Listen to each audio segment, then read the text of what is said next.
Namaste everyone, welcome back to Pramati Ayurveda. Myself Dr. Vishwanath Chetty. We are studying Charaka Samhita Sutrasthana. We will go into fourth chapter, chapter number 4. Name of the chapter is Shad Virechana Shata Ashritiya Adhyaya. I repeat the name of the chapter. It is Shad Virechana Shata Ashritiya Adhyaya. That means it is explaining the 600 medicines which are used for Virechana. Here the word Virechana is not only restricted for the Adha Shodhana, but here Virechana can be understood for Urdhva Shodhana, that is Vamana Karma, and Adho Shodhana, that is Virechana Karma, and also Shiro Virechana Karma. So here the meaning of the Virechana is not only just understanding about the Virechana Karma or the Adho Shodhana Karma. Virechana is included having the understanding of both Vamana Karma, Virechana Karma, and as well as Shiro Virechana Karma. So the Tika is explaining what is the purpose of explaining this chapter.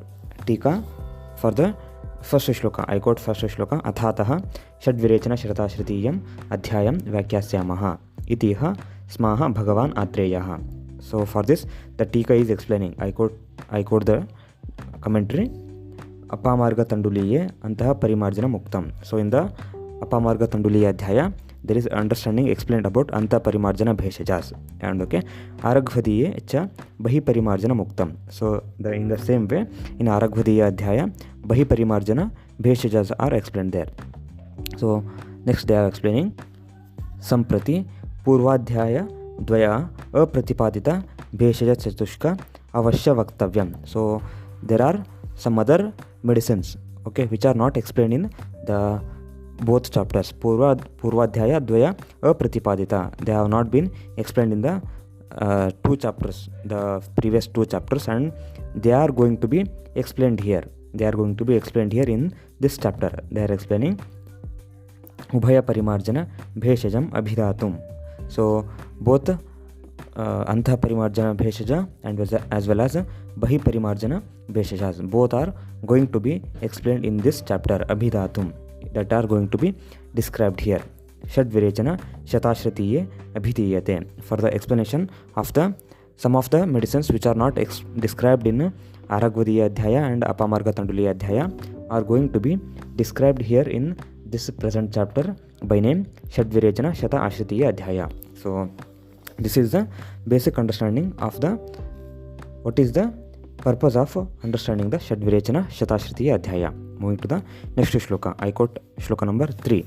Iha khalo Shad Virechana Shatani Bhavanti Shad Virechana Ashrayaha Pancha Kashaya Yonayaha Pancha Vidham Kashaya Kalpanam Panchashan Mahakashayaha Pancha Kashaya Shatani iti Sangrahaha. So what are the contents explained in this chapter are being explained here. Iti Sangrahaha, that means the context or the topics which are explained in this chapter are explaining the Shad Virechana Shatani. So 600 Virechana Yogas, 600 Virechana Yogas which are explaining the both Vamana Karma and Virechana Karma, and Shad Virechana Ashraya, 6 different sources of the Virechana Yogas. Okay, this is explaining the Shad Virechana Ashraya, and Pancha Kashaya Yoni, 5 sources of the Kashaya or the decoctions. Kashaya is having the understanding of decoctions, okay, and Panchavidha Kashaya Kalpana, 5 types of Kalpanas. Kalpana is a preparation.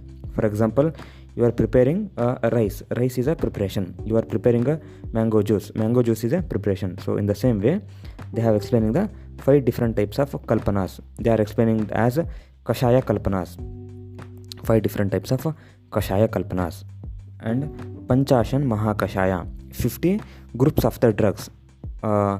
50 groups are being explained, wherein they are explaining a different pharmacological action, or they are explaining a particular action, particular guna karma. So this is explaining the 50 different kinds of groups, 50 groups, that is explaining the Mahakashaya, Panchashan Mahakashaya, and Pancha Kashaya Shatani. Okay, Pancha Kashaya Shatani, Kashayas are the decoctions, explaining the 500 Kashaya, okay, Pancha Shatani, 500 Kashaya. So you have to understand that there is a slight difference in the terms described. There is a slight difference in the terms described. Here, if they are asking Virechana yogas, then it is 600. If they are asking Kashaya yogas, then it is 500. So like this, you have to differentiate the terms which are used here.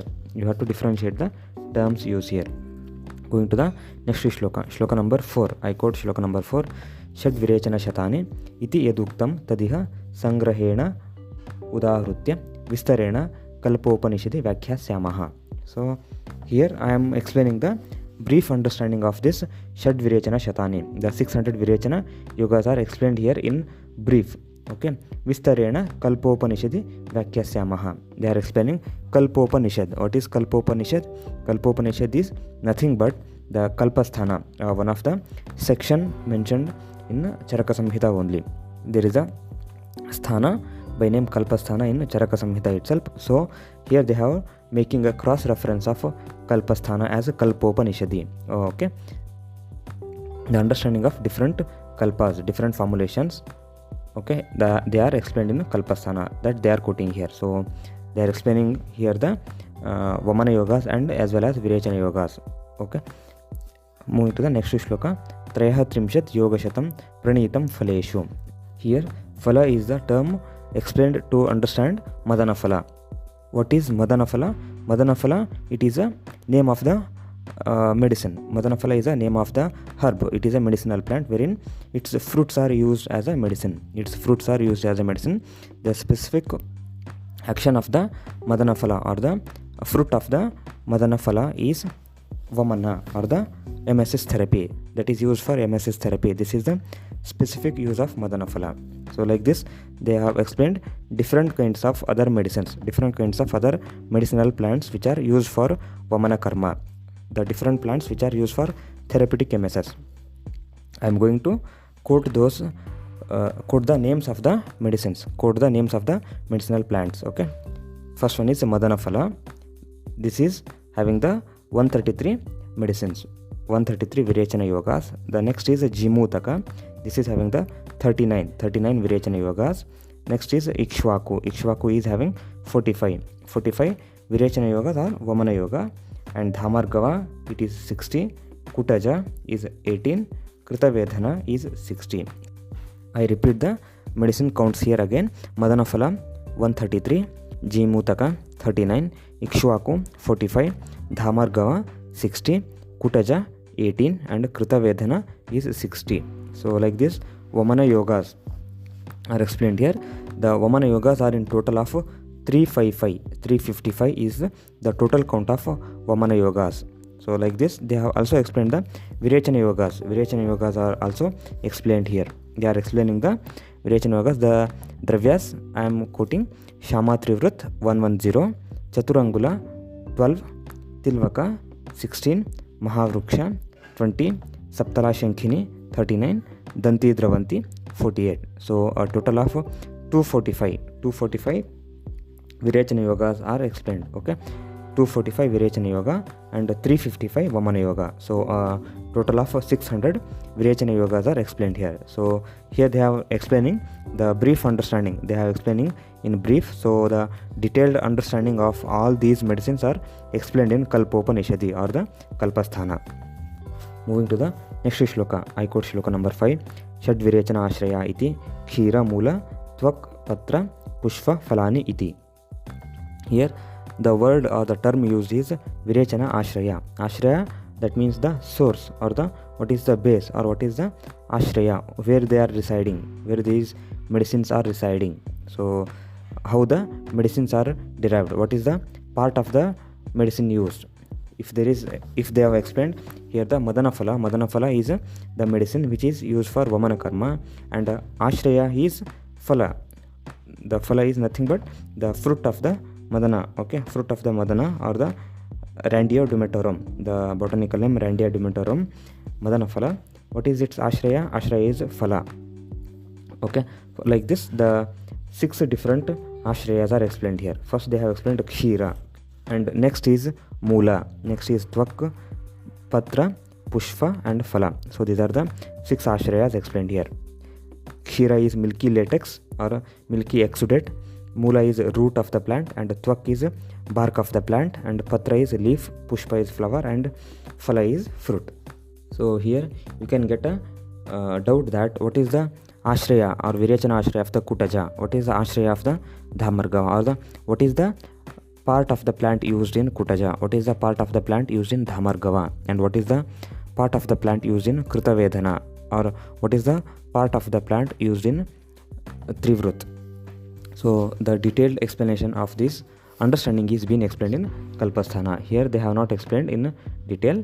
The detailed understanding of this Virechana Ashraya is explained in Kalpasthana. Moving to the next shloka, shloka number 6. I quote shloka number 6. Pancha kashaya yonaya iti mudhura kashayo amla kashayah katuka kashaya tikta kashayah kashaya kashaya cha iti tantre sandhya. Here the explanation is about kashaya yoni. Here what you have to understand with the word kashaya is not the kashaya rasa. Here you have to understand the kashaya as a pharmaceutical preparation. For example, if I am preparing the mango milkshake, then I will say mango milkshake kashaya. So because it is a preparation. So in the same way, if I am preparing ice cream, then I will say ice cream kashaya. So like this, the preparation, this is not a kashaya is not a only that liquid drink. Kashaya is not only a liquid drink, but whereas kashaya here, the understanding is explaining about the pharmaceutical preparation. It is a medicinal preparation.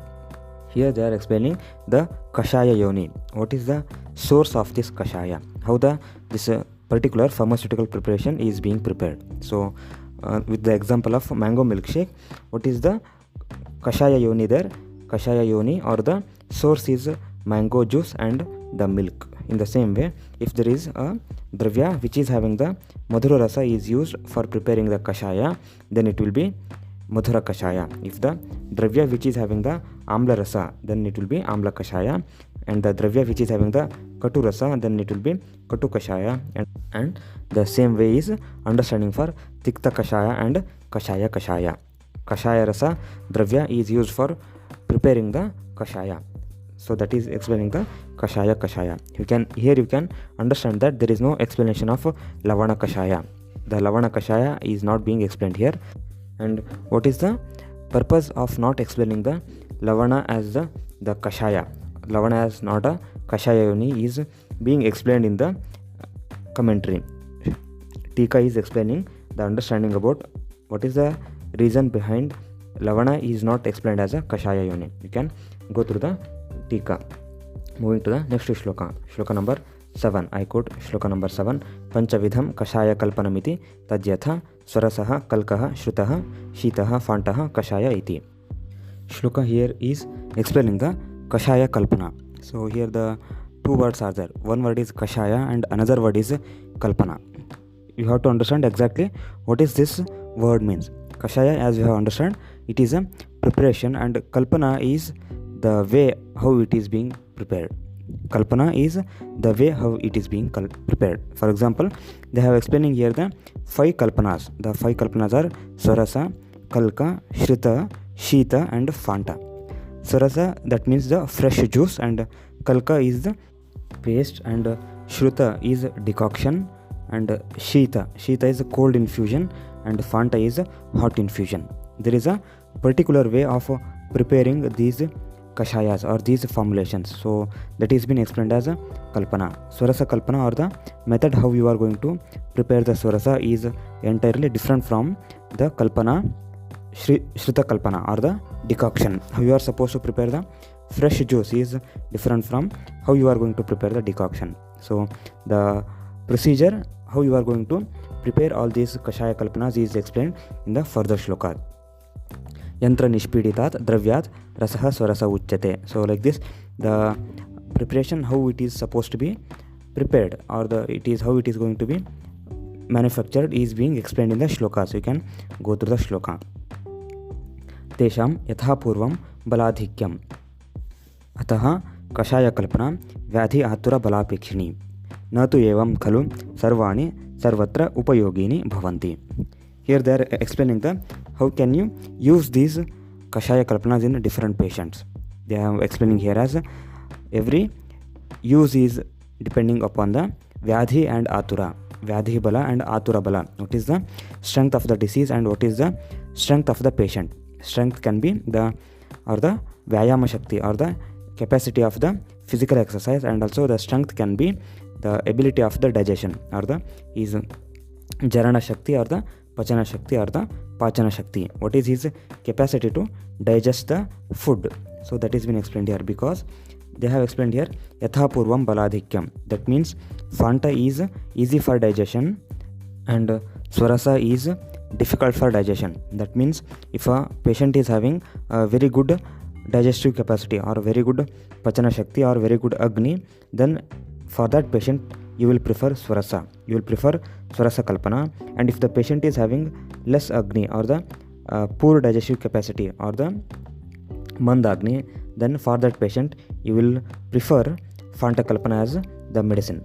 So this is explaining where you have to use or where you have to give preference for which of the Swarasa Kalpana.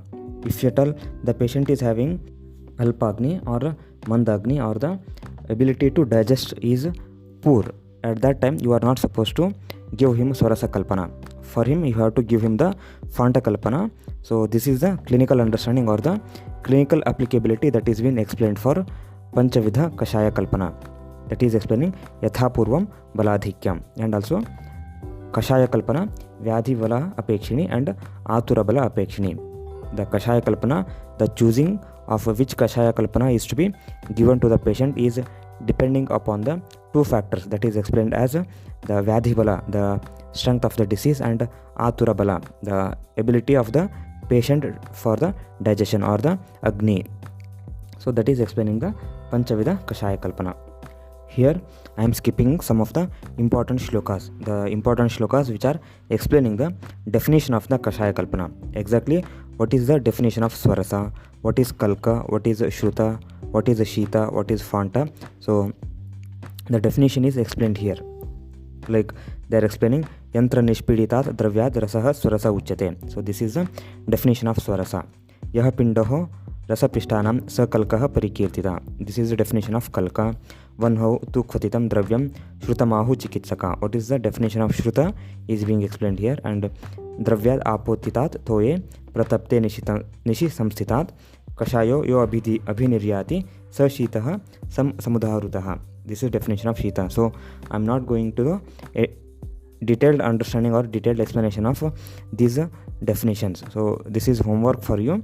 You have to work out these definitions. Exactly what is this definition you have to work out. So because this is a area or the topic of importance. So this can be asked for 5 marks also, or this can be even asked for 15 marks also. Panchavidha Kashaya Kalpana, this can be asked for 5 marks also, or simple one of the Kashaya Kalpana, any one of them can also be asked for 2 marks also. Moving to the next shloka. Okay, I quote next shloka number 8. Panchashan Mahakashaya iti yaduktam tad anuvyakhyasamaha. So the Mahakashayas are explained as Panchashan, that means 50 Mahakashayas are explained. So the further shloka is explaining these are all 50 Mahakashayas. The 50 Mahakashayas are explained here. Tadyatha Jivaniyo Brahmaniyo Lekhaniyo Bhedaniyaha Sandhaniyo Deepaniya iti Shatkaha Kashaya Vargaha. So in the explanation of these 50 Mahakashayas, they have done some of the grouping has been done here. So 50 Mahakashayas there, and here group of 10 is built. Group of 10 is explained here. The 50 Mahakashayas, group of Mahakashayas is again subdivided into 10 subgroups. So you can go through the shloka. You have to understand the meaning of the shloka, or the meaning of the name which is explained as Jivaniya. What is the meaning of Jivaniya? And next is Brahmaniya Mahakashaya. So here what is the meaning of the Brahmaniya? And Lekhaniya Mahakashaya. What is the meaning of Lekhaniya here? Lekhana here. And Bhedana here. So like this, a total of 50 Mahakashaya or the group of medicines is explained, and each is explained as a explained to its particular action, particular karma or particular guna karma. So when you can exactly know this guna karma, this is when you will be studying the Dravya Guna. In the second professional education or second BAMS professionals, there is a subject called Dravya Guna, wherein the Dravya Guna subject is dedicated for studying the medicines only. That is studying the medicines and its Dravya Guna Karma and the Rasa Panchakas. So here you can go through the shloka number 8. I am not going to each and every details of the shloka. Here they have made a subgroup, 10 subgroups are explained here.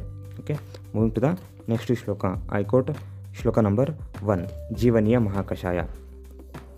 Tadyata Jivaka Rishabhakau Meda Mahameda Kakoli Kshira Kakoli Mudgaparni Mashaparni Jivanti Mudhukamiti Dashemani Jivaniyani Bhavanti. So the shloka is explaining the collection of the 10 herbs or 10 medicinal plants which are acting as a Jivaniya. These are the 10 medicinal plants which are doing the function Jivaniya. Okay, Jivaniya, or that is the basic understanding here. Like this, the Brahmaniya, each group is having 10 dravyas or the 10 medicinal plants. The next is Brahmaniya Mahakashaya. I quote the shloka. Kshirini Rajakshavaka Ashwagandha Kakoli Kshira Kakoli Vatyayani Bhadrodani Bharadvaji Payasya Rishagandha Iti Dashemani Brahmaniyani Bhavanti. So here we have discussed these two shlokas, Jivaniya Mahakashaya and Brahmaniya Mahakashaya. So what is the exact understanding or what is the purpose behind explaining these Mahakashayas is we are going to be discuss in the next session. In the next session, we will go into the detailed understanding of what is the exact understanding of this Mahakashaya and what is the purpose behind understanding this Mahakashaya. So we will conclude the session today here, and in the next session, we will exactly learn what is the purpose behind explanation of Mahakashaya and what is the clinical use of this Mahakashaya. How can you use this Mahakashaya in your clinic? When you become doctor, how can you use this Mahakashaya? Or if you are a doctor, how can you use this Mahakashaya? We will get to know in the next session. So I conclude the session here. Uttishtata Jagrata Prapya Varanya Bhodata. Arise, awake and approach the great, learn. Thank you for patient listening. Shubham.